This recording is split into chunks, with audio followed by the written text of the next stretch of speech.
Hi, welcome to Aging Loved Ones, the Healing House podcast. I'm Gwen Sarandrea. Today I'm talking with Duke Morton.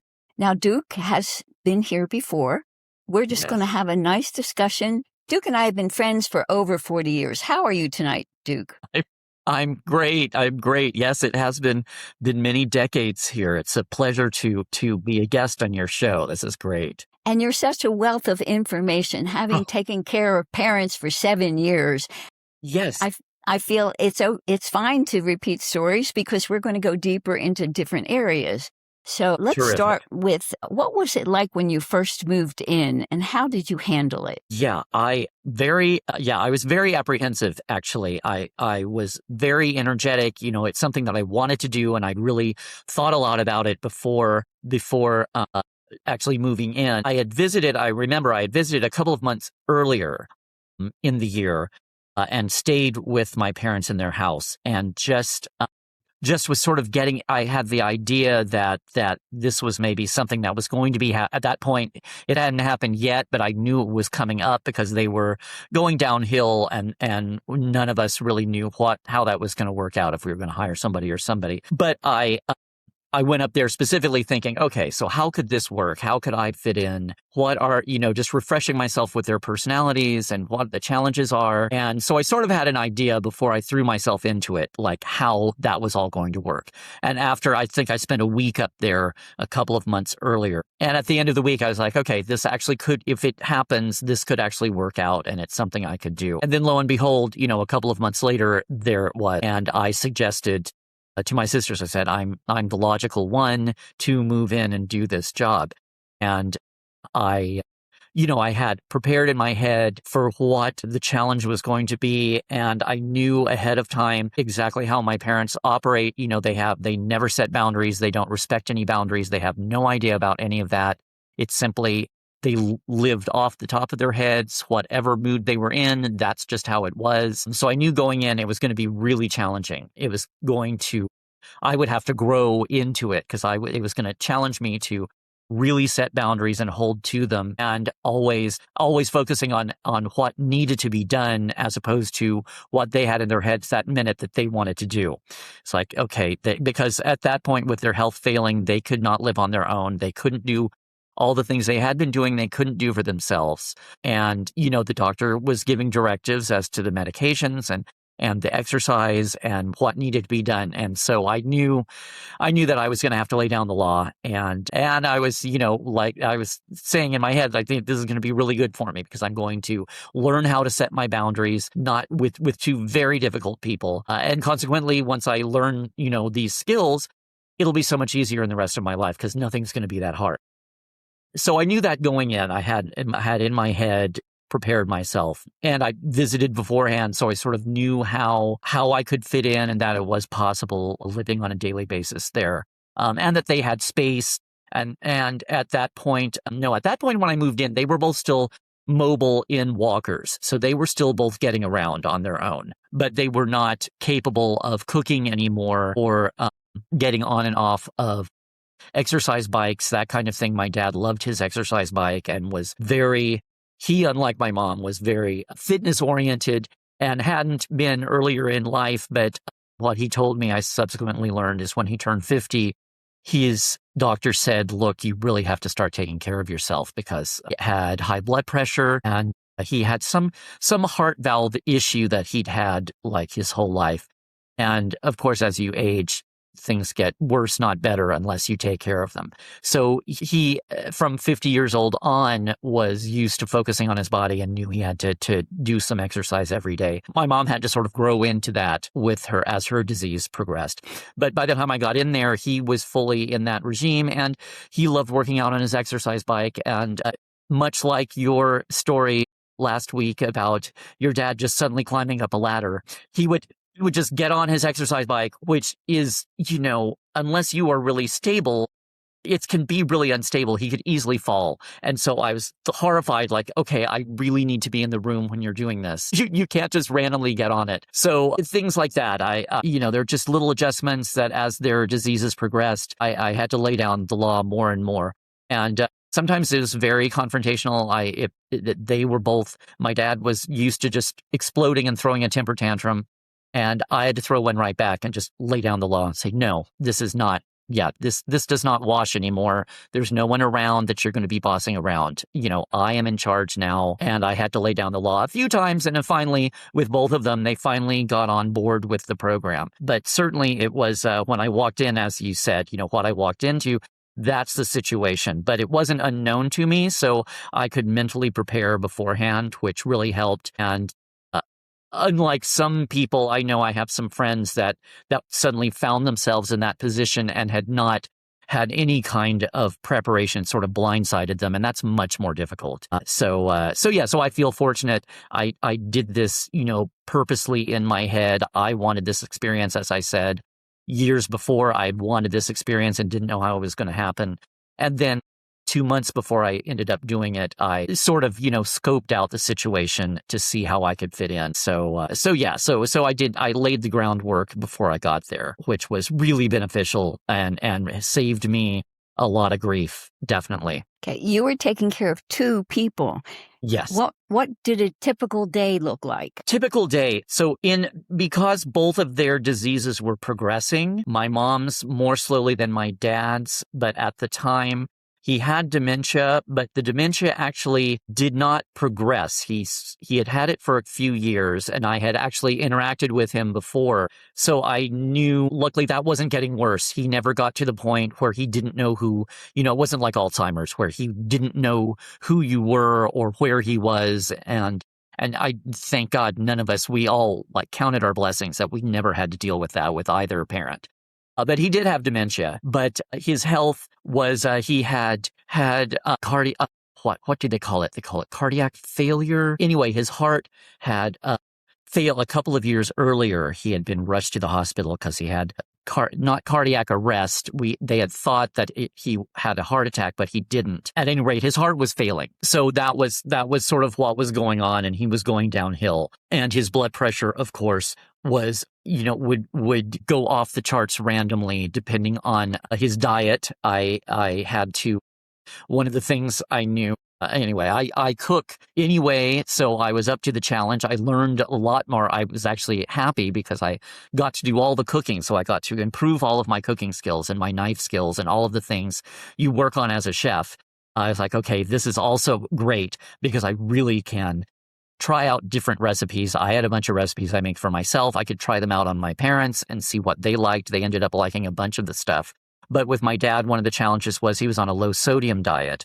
And this is a guy that ate big steaks and baked potatoes with cream and salt over everything all his life, up until his 50s, when his doctor sort of laid down the law. But of course, by the time I got there, it was much more prevalent. He would have eat something high sodium. He loved, they are both Southern, so they love Southern cooking. And one of the things is salt pork, which is basically you just soak the pork in a salt bath for hours and hours and boil it. And it's just loaded with, my gosh, anyway, it's just loaded with sodium.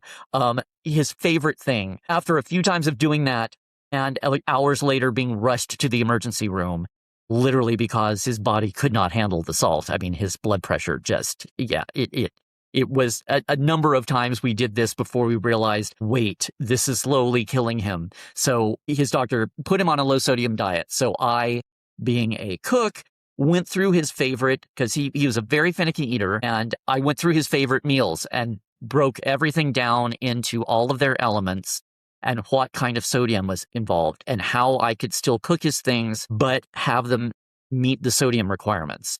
So it required, his favorite sandwich. He could only have half a sandwich, and he couldn't have certain things on the sandwich, but he could still have it. But if he did that, then, it's like dieting with calories.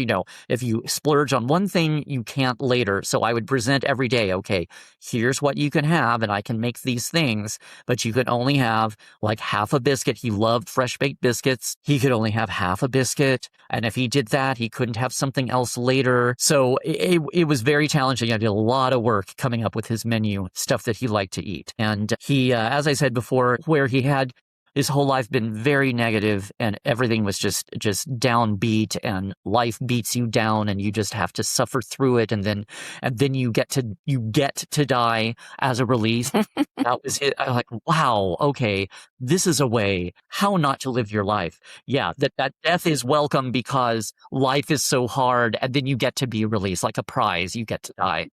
Seriously, this is, and he instilled this in us. Anyway, yeah, so he was with the dementia that he actually, all of that aspect of him disappeared, and he was actually very positive and very grateful for everything, which I found wonderful. And I'd experienced that a couple of years earlier, having discussions with him with the dementia. Like, wow, he's so upbeat. Like, my gosh, where was this guy when we were growing up? What a different life we would have had. Yeah, the dementia, as I think I mentioned before, it cut out the trauma from his youth and the negative aspects, and he was left with this upbeat attitude and very joyous and really appreciative. So I would, when I would do the different meals for him and like explain everything to him, he was very appreciative, and he really tried to work with that. Which before I was expecting, okay, this is just going to be horrible, but. The other thing that drives home is when you have to make repeated 3 a.m. visits to the emergency room. It does tend to go, okay, if you do this, this is how it happens. And of course, it happens to all of us because my sister had to drive over and help. At that point, my mom had to go as well. We all had to go to the emergency room at 3 a.m. So you can imagine it was really something. But he finally did knuckle under and understood what was going on and how it directly affected his health. By that age, as with all of us, it's more and more, it becomes a direct cause and effect. Like, wow, you do this, you instantly see the results. Your body cannot handle it, and it just lets you know. Unlike your youth, where you can just destroy your body and it just somehow keeps going, and then you pay for it later. He was eventually very receptive to the limits that I needed to put on him. And he was on a whole host of drugs as well. My mom was on medication for her Parkinson's, but at that point, not a lot of drugs. He was on a lot for his heart and his kidneys, and all sorts of organs were failing slowly at that point. And that's the point I came in. So he only had 9 months from the time I came in until he passed away. So he was really I came in at the end of his life, essentially. And of course, we didn't know that when I came in. We had no idea how long he'd last, but he was going downhill fairly rapidly, much faster than my mom was at that point. And so now that I've told you all of this, I completely have lost what the question was in the beginning. But there's all that information for you, which I hope evidently will help everyone. So there it is. Yes, it's wonderful information. And the question was, what was a typical day like? A typical day. Well, that was part of, okay, and there we go. So that was part of the diet with my dad was a very big deal. And and as I said, a very finicky eater. So that was a huge deal. One of the very first things was getting his diet under control, realizing that any cheating with the salt would send him to the emergency room. So that was one of the first things, was getting him fed with something that he liked and something that he could have that wouldn't send him to the emergency room. My mom has always loved food and loved everything. She's much easier to cook for. Amazingly, I would start off making the different soups and stews that I loved, and different pasta dishes and all the things that I liked, just to see if they liked it as well, because I was doing the cooking for all of us. I was like, well, we may as well, if we all like the same thing, it makes it much, much easier.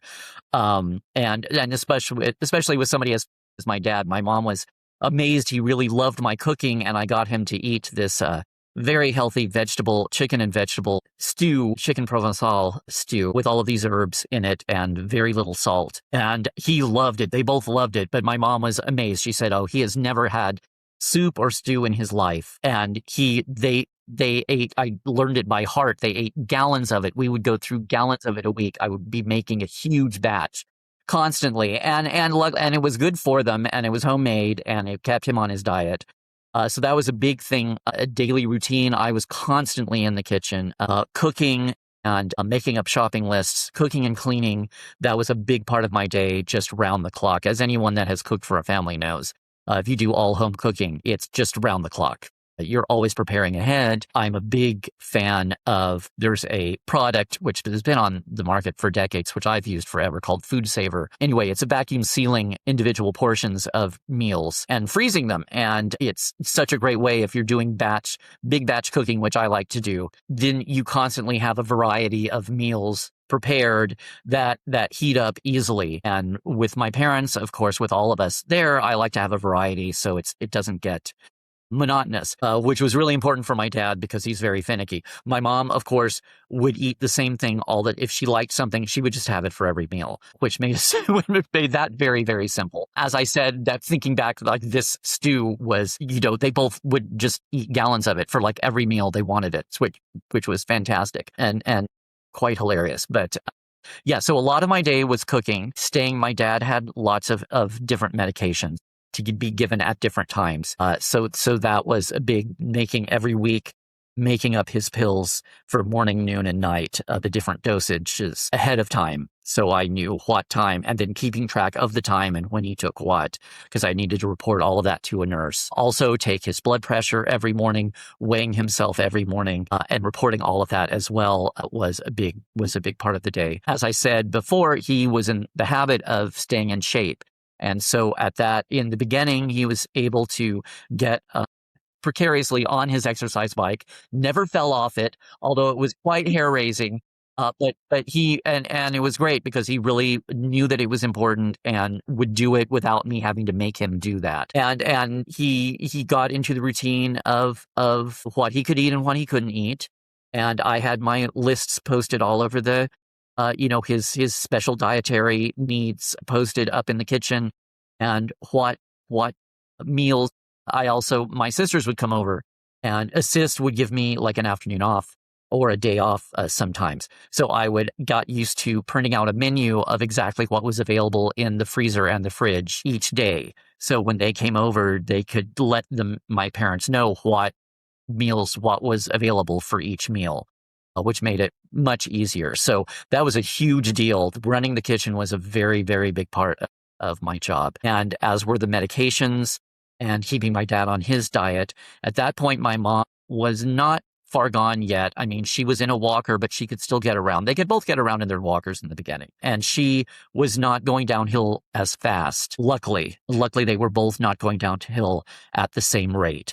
Or I could not have done it myself. I was doing all of this by myself for the first 18 months I was there.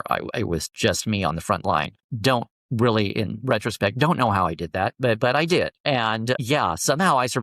And the reason I survived it was by setting boundaries in the very beginning, because I knew I had to somehow extend my energy, and I could not. They would gladly run me ragged into the ground. But with their requests, if I set no boundaries, I would be run into the ground, and they would have no clue as to what. They're completely detached from any kind of reality, always. So I saved myself by setting the boundaries. I did during the day, always in the kitchen, always cooking. I ran a restaurant. My sisters were like, well, you just run a restaurant. And I did. I ran a restaurant. And I had a list, the menu up there, what the restaurant was serving, and what was in the freezer, what was in the fridge, what the snacks were, and getting my dad exercised on his own. I had to supervise, but he was very good about it. My mom, I had to get her mind into gear of with the advancing Parkinson's. And as with everybody, as you age, the phrase use it or lose it is very, very appropriate. I'm finding that right now with me. I'm very active. I surf, I box, I do a lot of things. But if you do not keep up with it every day, you backslide instantly. And my mom needed to, especially with the Parkinson's, she had to exercise. She had to get in the habit of doing exercises. So we got with a video program that she loved that was on PBS every morning. What was it called? Sit and Be Fit, which I think is still on, with Marianne Williamson. She's a wonderful nurse practitioner who also does this exercise program, which is very, very popular. My mom loved it. Thank God she loved it, because she could sit in her chair, and there were specific exercises for people that could only sit and could not stand. So getting my mom in the habit of doing that and staying on top of it, that she had to get out of her comfy chair in the bedroom and into a straight back chair in the living room so she could sit up and do the exercise every day. she got in that habit, but it was something I had to make sure that she did. And then she had more medications as she progressed. So once my dad was gone, her medication issues became more pronounced. So I eventually had to keep up with her meds as well on a daily basis. And that's pretty much it. That was like the full day, was making sure all of that happened. And then at night as well, my mom was incontinent, and she could still get into the bathroom, but she needed help. And so one of the other things that was slowly killing me was working, fairly late into the night, and then waking up after 4 hours and having to help her into the bathroom, and then try to get back to sleep to then wake up again, because my dad was an early riser, wake up. And then that was very, very challenging, and slowly killed me until we had to like sort of set some rules. I forget how we did it with my mom, but I was like, okay, we have to work something out, because I can't be awake in the morning, be awake late at night, and then also be awake in the middle of the night and do everything during the day. So we worked something out to where that got under control, but that was also slowly killing me. Yeah, but maybe adult diapers at nighttime. Well, at that point, she was not clued into really what her disease required. So she was very resistant to all of that. Very stubborn as a mule. It's funny because I see that in we kids, we each have inherited the stubbornness, for better or for worse. But she was very resistant to any kind of change. And at that point, she was not doing the diapers. We were doing chair pads because she would have accidents. My sisters were all just exasperated, like, when is she going to give in and do this? Eventually she did, but only after a long time. So that was just something to try and negotiate. We all tried to negotiate with her around what the realities were of her condition, which she really didn't want to face. My dad faced his condition. He was very pragmatic about it. My mom was very reluctant to face what was going on with her body and the changes that were going on. And she was like that throughout her whole life as well. She was not one to deal with actually what was going on in the present with herself, and certainly not taking care of her body. So that was very challenging. So yeah, on a daily basis in the beginning, that was my day and night, and round the clock, because I was the one on the premises. Wow. Running a restaurant, that's it. When you think about taking care of aging loved ones, that's not the first thing that comes into your mind. Right. That is very true. And actually, and I think we were on a very tight budget. And of course, if you cook for yourself, it's much, much cheaper. You can eat much better and healthier, and it's so much cheaper. My parents had gotten, as most people do, it's easier just to order out or order everything pre-prepared. Which of course is, if you have dietary restrictions, it's loaded with sodium, and there are healthier choices now, but still, it's just cost an arm and a leg. So yeah, not everybody has the skills to run a restaurant and do all the cooking. I just lucked out that it's something that I had wanted to improve my skills anyway, and I had been cooking for a while, and I sort of took that as a challenge, like, okay, here we go. Now I'm being handed. My sisters came up and said, "Oh my gosh, this is like a restaurant." I said, "Oh, actually, yes, it is like a restaurant. And here's the menu, and I'm the chef, and here's the menu I've made up." So yeah, we all sort of lucked out that I was in that mindset anyway and wanted that challenge. But it is exhausting. Well, just like running a real restaurant, it is. You live in the kitchen, and it is consumes your whole life and is exhausting. Yes, and my sister has dementia. It's not Alzheimer's. She's more like childlike, but fortunately she lives with her son, who takes care of her, and he makes all the meals. He prepares everything. So, and I talk to her every day, and it's like, she's just so appreciative. Oh, Dave, he makes such good meals, and he fixes me good snacks, and she really appreciates that. Yes. That's great. Yes, my parents were very appreciative too. They had no idea, because my mom did not, the family life was so dysfunctional in our house.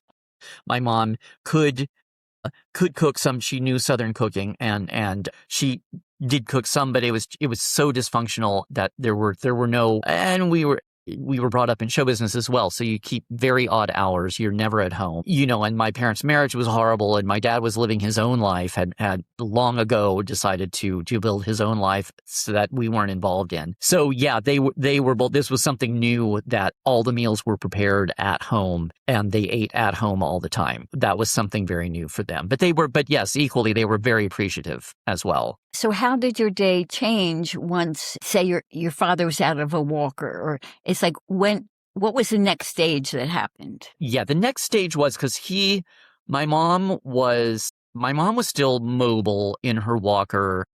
I'm forgetting when she went to a wheelchair. They both went from walkers to a wheelchair within the first, I would say, 6 months. They could still get around on their own, but they had to be sitting down in the wheelchair. And they had the upper body strength to be able to push themselves. The next stage, I think, was my dad needing to be pushed around, needing to be taken to the restroom. He had had a colon cancer a few years before, and so had a colostomy bag. Luckily, I did not have to really be involved in that. He was able to take care of that almost to the end of his life. I never really had to deal with any of that. As long as he could be gotten to the restroom, we had a senior, a mobility. It was big enough to handle a wheelchair, and it had grab bars everywhere in the restroom. So he could maneuver. I never really had to do any of that for him. He occasionally would fall, occasionally end up on the floor, did not injure himself, but I would have to help him back into his wheelchair.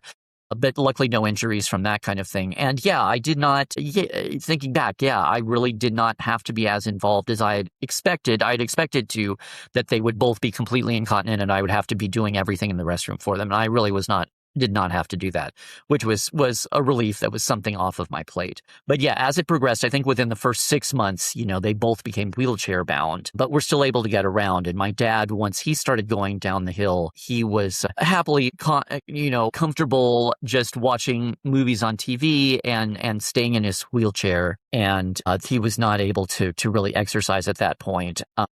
But again, he was going downhill and it was pretty much the end of his life. So that when that stopped being able to happen, then that's just what happens. We had a nurse practitioner come visit occasionally. We had not called hospice at that point.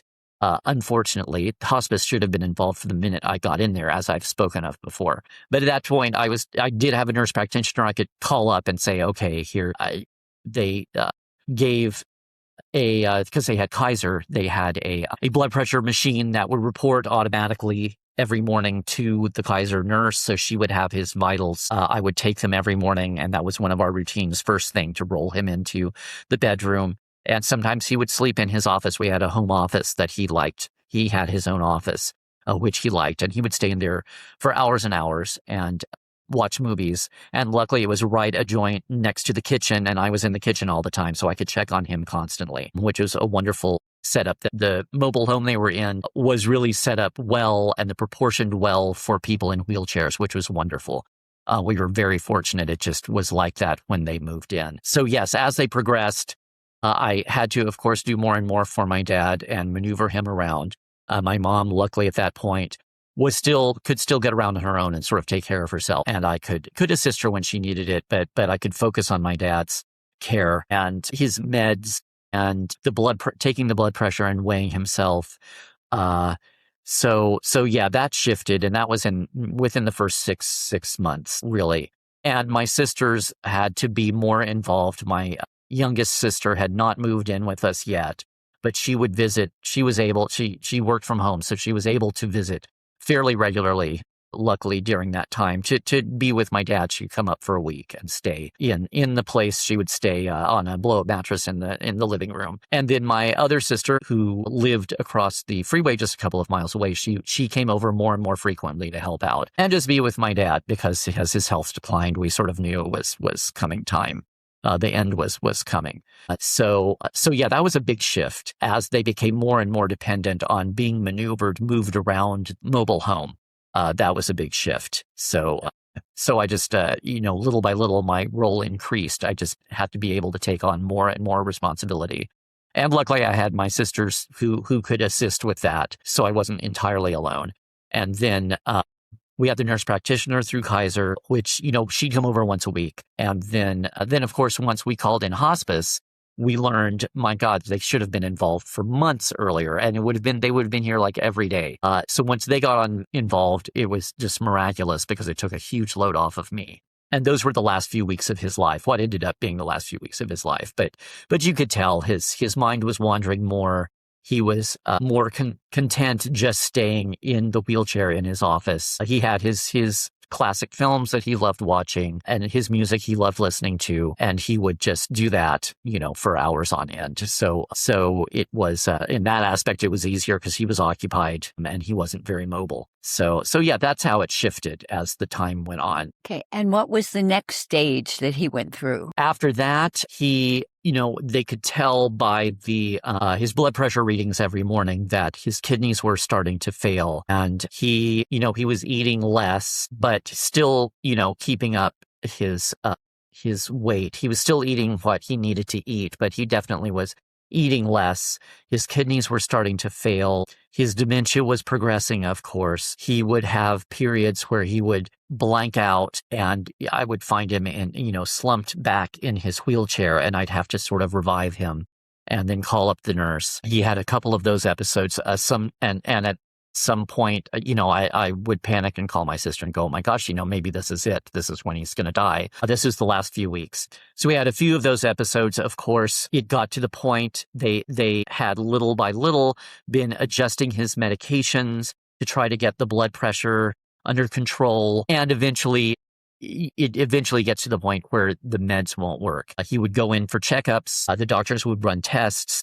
I remember like week after the last few weeks, like once a week, he'd go in and they'd run tests. And eventually, nobody wants to tell you, there's nothing else we can do. He's just going to be dead. But the last week, they went in and they kept him overnight. He hated staying overnight in the hospital, but they kept him overnight.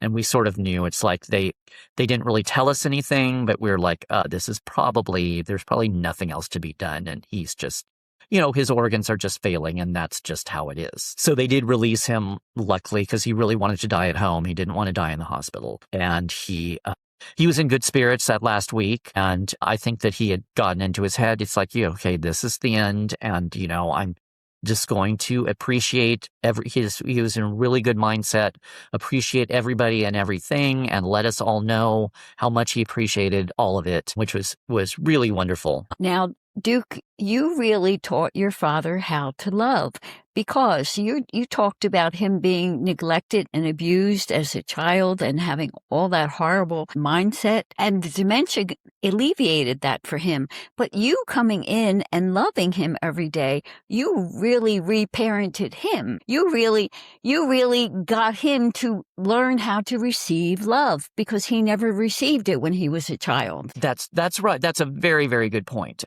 Yes, he, in fact, I think it was like the final week, he was very irritable and was just ranting and raving. He got into one of his old rants. It's weird because in the dementia, suddenly he would just click into his old personality, which was just insufferable. And he was just ranting about something. And I just said, no, I just like yelled at it. It's like, no. You do not say that about people. This is not the behavior that is allowed here. You have to basically shut up. And I stormed out of the room, and that shut him up. And I was like, well, I felt very empowered, because I was like, no, yes, I'm in charge. Yes, I'm laying the ground rules. And we still had to take his blood pressure. So I had to turn around after I stormed out, change my attitude completely, and just be like, okay, positive. Go back in the room. Okay, let's go. I don't care what mood you're in. We're taking your blood pressure now. This has to be done. This is it. And we're doing it. And I got him in the wheelchair. I rolled him over. We took the blood pressure. We took his blood oxygen level. And then he just broke down in tears. And he said, oh my gosh, you saved us. You came in here and you saved us. And that was the first time in my life, and I'm getting teary-eyed now just saying it, that was the first time of any kind of acknowledgement of the tremendous amount of work over decades that I have given. And he suddenly was realizing, and as you said, he opened up and received it. And then he broke down into tears, said, my gosh, you saved us. You saved us. And I hugged him. He was in the way. I remember, because he could not get out of the wheelchair at that point. And I hugged him and I said, yeah. And I said, yes, I did. Thank you for realizing that. And it was my pleasure. I meant to do this. This was not, oh, there's nobody else, and so I guess I have to go in. It's like, no, I specifically wanted this experience, and here it is, and I am giving this to you. And he's receiving it, and you're right, that is something that he had never done. And right, with his background, as we learned, through the years growing up and doing research, yeah, he was an abused child, so he was not used to that. But he did, yeah, that was very dramatic, receiving, like, I am receiving your care and love, and it's moving me to tears. Yes, and he actually appreciated. So not only did he receive it, but he appreciated. This was spiritual growth for him. Wow. Yes, you're right. You're right. I had never looked at it like that. But yes, it was at the end of his life. He did do a lot of growing. And yes, and you're right. You're right. Because I had done so much work with you through the decades and had such a strong meditation practice myself and had progressed so much and let go of so much. Of course, being there with both of my parents 24/7 for so long, of course, it's going to affect them. Just my energy is going to affect them and positively. And it did. It did. In the end, he just broke down, which was really beautiful. That was just really wonderful. Yes. So I just want you to really appreciate not only that you took care of your parents at the end of their lives and did all the physical stuff, but that you gave them spiritual growth and help and love, and that you really changed their psychology by being there. That's true. Yeah. Thank you. Thank you for saying that. That is very true. And I'd never really thought about that, but it is true. It is true. And yes, they did change. They did change. And my actions and my energy and my positivity and just all of it. It did change them. That's true. And yeah. Not only that, but the fact that you were centered, that you were grounded, that you were consistent. It's like you modeled for them how an adult should behave. You basically really reparented them. It's like they didn't learn these things when they were children. They didn't learn how to receive love. They didn't feel loved. You taught them how to receive love. You also presented a model of this is what a loving adult looks like who's helping you and taking care of you. It's like, I just want you to realize what a big gift this was for both parents. Wow. Thank you. Thank you for that. That is all very, very true. Yes, and I had not looked at any of that. But yes, that is very true. I definitely, and as the saying goes, eventually the child becomes the parent. And I really did become the parent, and I became a parent that they had not experienced before, neither of them, because I know their parents, and it was all abuse and neglect. And it's just very, very sad. They had very sad lives, and which, of course, initially stimulated me to not have that life. And that's why I fell in with a fantastic therapist, you, and have stayed with it all this time. But that was the motivation was, they are consistently miserable and have a horrible worldview and a horrible relationship pattern, and I really did not want that. And yeah, this was my chance to, after doing all of that work alone, on my own, come back into their lives completely different and parent them different. You're right. Yes, I was the parent, and I was a totally different parent than they had ever had. They were not used to any of that, and they didn't know how to do any of that. That's very true. And you grew because you had to become your own authority. You had to shift the power, take the authority, and you were in charge. It's like, talk about your growth. What changes have you felt within yourself because of this experience? Yeah. Yes. Well, that's a very good point. And I had not examined it before we started doing these podcasts. Yes, I have grown profoundly since this experience. It made me focus on these life skills that we all need, but it was being there 24/7. You were not able to escape it. It's like you either set the boundaries and take care of yourself, or no one else is going to do it for you. And it taught me. I have always been the mediator and trying to make everything okay by letting myself be manipulated and never setting boundaries and making everybody feel good by demeaning myself or letting myself be bulldozed. That was my pattern for so many growing up. That was just it. So this was definitely a learning experience of setting boundaries, being loving and giving of myself, but respecting myself and my own well-being so that I could continue doing it. It's like if I did not take care of myself, I could not continue this work. And so I really had to. It was like survival. I was determined to be positive and determined to, take care of them and uplift them and have it be a pleasant, essentially, like you've brought up so many good points, as always. Yes, create a family environment that was completely different than what we had grown up in. And we grew up in the environment they created because they didn't know how to create anything.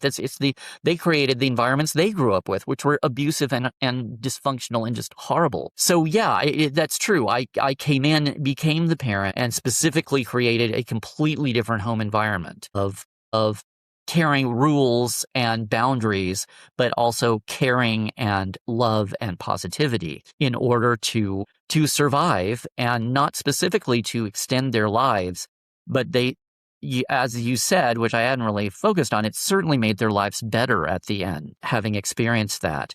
And they were able to open up and receive that. So yeah, I definitely grew. I learned about myself, and I can certainly see, as you always bring up, like in my present day, this, all of this happened. My mom passed away 2 years ago, and now I'm in a completely different, wonderful relationship now. That is completely different, a completely different relationship pattern. And that is directly, as you have said, directly a result of having taken care of my parents and released a lot of baggage on my end that I was not able to release on my own, just being around them.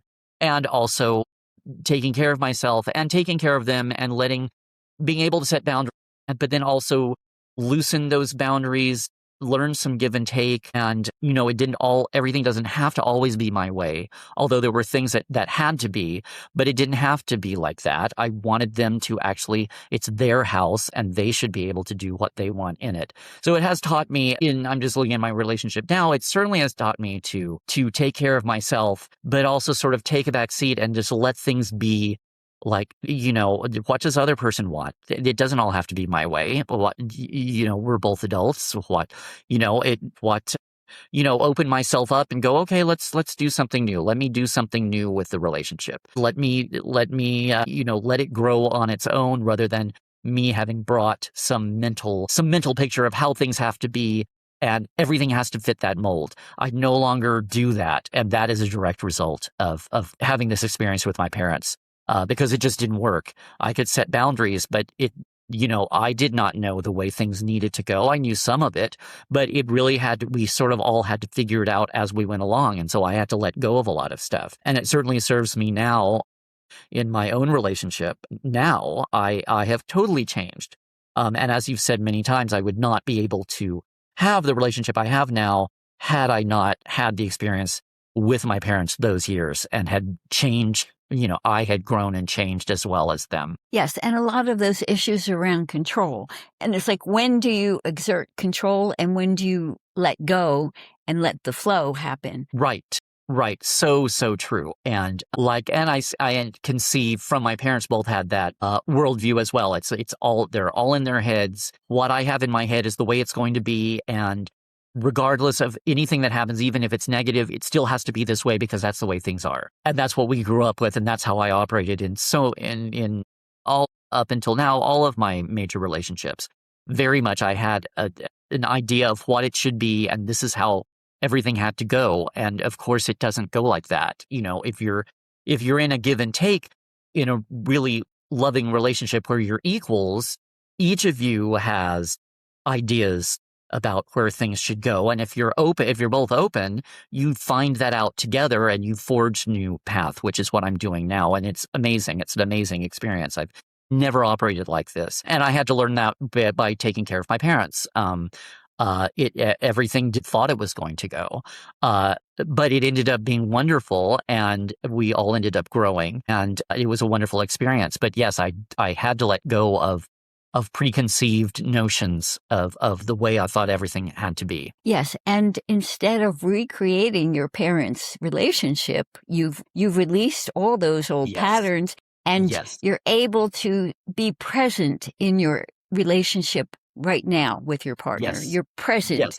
You don't have all this old baggage clouding the field. Yes, very, very true. Yes, exactly. I released all of that baggage. And yes, and it's staying present and letting, stepping back and seeing where things go and just going along with it. And it actually, we both operate on that level, which is amazing. And it progresses really fast that way because we're both like on the same track, and nobody's trying to impose some relationship, some mental pattern on it. It simply is evolving as it goes, and actually progresses very, very quickly. I mean, we're going to be getting engaged later this year, and people from the outside that actually operate like I used to, that have this image of, oh no, I'm going to take things slow and I'm going to do this. It's like, well, we're just taking it as it's going. It's going the speed it is, and consequently it's going very quickly because we're both on the same page and we're not trying to impose our will on anything. So it's a totally different experience for myself and people that look at the relationship as well. It's a totally different experience, and it's really wonderful. It's very positive, and as it goes along, it's like I have no regrets. It's like this is a totally different way of operating, and it specifically comes from spending the time with my parents and letting go of all of that. Okay. One thing that humans do is we don't like to feel feelings that we don't feel comfortable with, that feel uncomfortable, that we don't know what's going on. It's like generally when something comes up that produces a feeling we don't like to feel, we shut down. People do this without even thinking about it. And every time you shut yourself down because you don't want to feel something that's uncomfortable, you're basically blocking your growth. What you did is you went into a situation knowing that you were going to face every feeling that you didn't want to feel. And that, believe it or not, really accelerates your evolution. Yes, that's very true. And yes, you're right. And that is what I went into it with. I'd forgotten. It's been so many years. And as you know, just recently I was having the same issue of not wanting to feel things that were coming up. But I forgot that when I went into this with my parents, I specifically knew, okay, I'm going to face, that's one of the benefits that I looked at, was I was going to face all of these issues that I had forgotten about or was uncomfortable with, and I would have no recourse but deal with it because I'm there 24 hours a day, 7 days a week.